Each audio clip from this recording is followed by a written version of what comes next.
Good morning, I'm Michael from Monster Gaming, and if you enjoy the video, please like and subscribe. So Dungeons and Dragons Adventurer number 7 is out. It was delayed last week. It didn't hit the shops when it should do.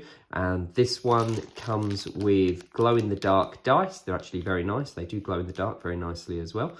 And it's $8.99 a week, and it's a part work from Hachette. So I'm going to take a look through like I have done in my other video. So this is number 7.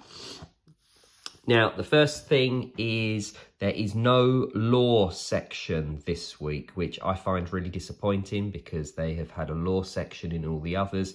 And where I know how to play the game, the lore sections have been probably one of the bits I found the most interesting other than the quests. But anyway, it's still packed with information. So we have a sage advice on conditions, because we'd already had part 1 previously. A little bit of coins and currency. We've got puzzles.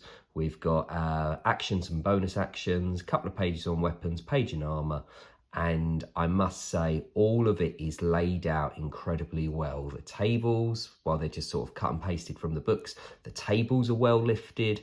Everything is very, very nicely presented.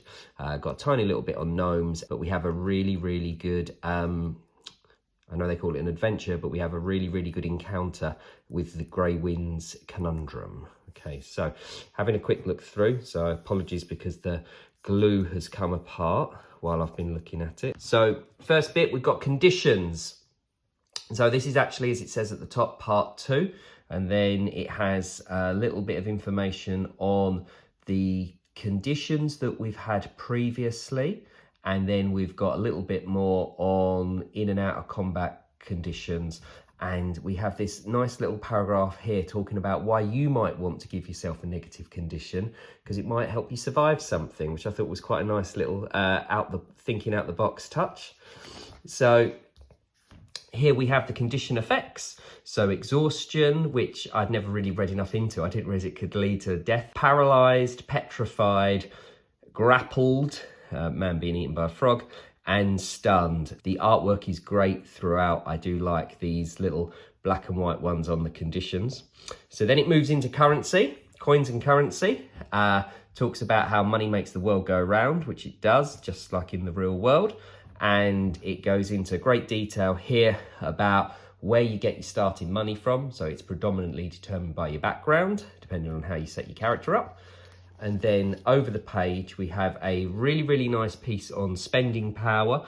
On this bit, it does talk about your lifestyle choices and all that gold that you earn. Actually, you know, you do still have to pay for food and lodgings and stuff like that. So I thought that was quite nice. And then here we have a nice little explanation on the denominations. Now, we played just the other day, and I mean, we always just use gold pieces. And I think even years ago, we just used gold pieces, but obviously go through the choices and how, you know, you have Electrum, Platinum, super rare. But I mean, we did generally just play with gold. Now, this bit's really good, and it was worth the sacrificing a couple of pages of lore because we have this fantastic little piece on puzzles. Now, it doesn't go into much, and it's not spoiler heavy, but it talks about getting your players' brains thinking and how to solve various conundrums as they play. And we have a little bit on the secret to a satisfying puzzle, which is good. It talks about how, you know, don't make it too difficult. You've got to make it rewarding for them. You need your players to think they're clever for solving it. And also, you got to have an alternative if they don't solve that puzzle. I remember as a player once being stuck in a maze for absolutely ages, and it just wasn't satisfying. We all went and played Mario Kart instead.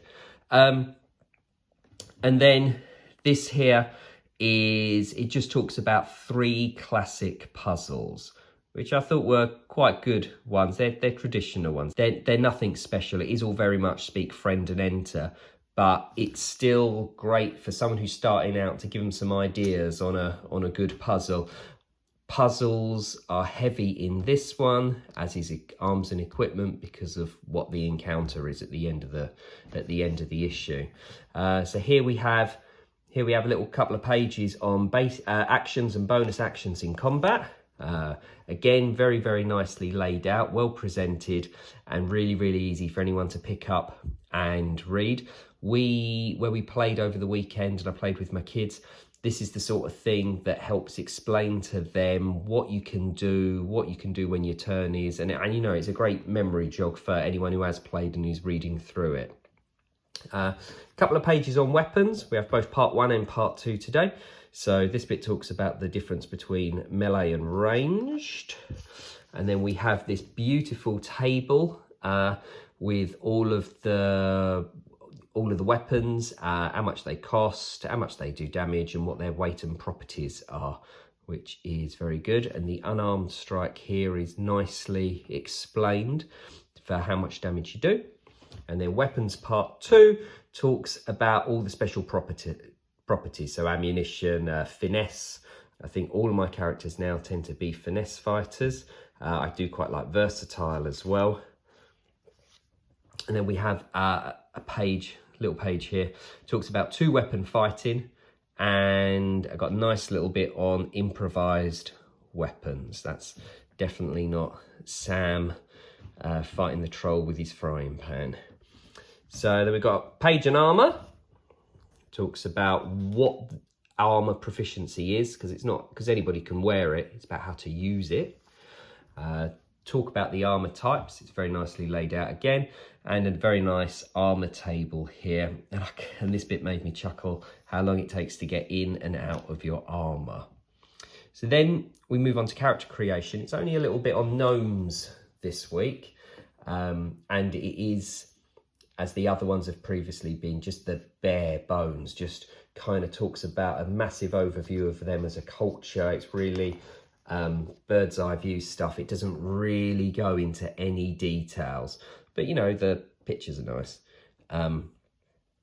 But then we have the encounter. Now, again, it's most definitely not a quest, not an adventure, it's just an encounter. But it's really, really enjoyable. It's literally the players have got to solve a puzzle box, and that's it. So that's why the previous pages have been on puzzles.